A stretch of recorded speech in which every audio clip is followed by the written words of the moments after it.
Barring a string of limitations imposed on Anthony Joshua, those who awoke to the news that the former two-time heavyweight champion is fighting Jake Paul December 19 in Miami drew similar first reactions Monday.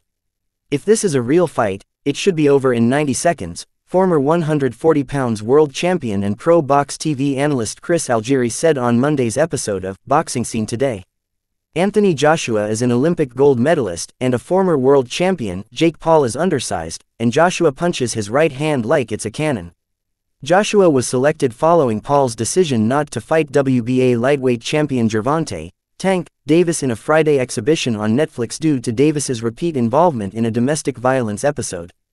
The decision to switch to England's Joshua, 28-4 25 KOs, on Netflix puzzled many in the industry who have watched the YouTube star take on a slew of MMA fighters, lightly seasoned pros and over-the-hill opponents including Mike Tyson and Julio Cesar Chavez Jr.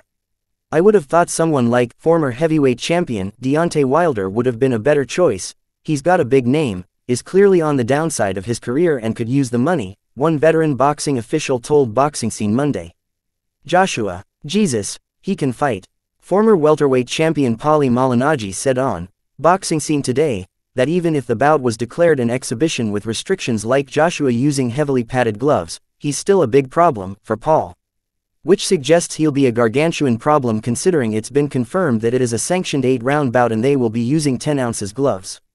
Host Jimmy Smith raised the point that Joshua, who is expected to return to the professional boxing match in February for Saudi Arabia financier Turki Al-Sheikh, would compromise his credibility by letting a fight with Paul drag on.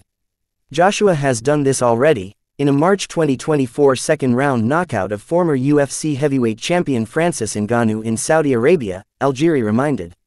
He's fought a guy he was supposed to beat and wiped the floor with him, Algieri said. The guy, Joshua, didn't play with his food.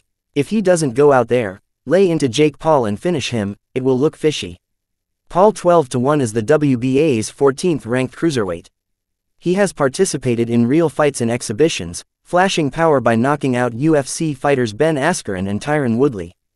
But Malignaggi said reducing the fight to a puncher's chance is a marketing ploy that often disappoints.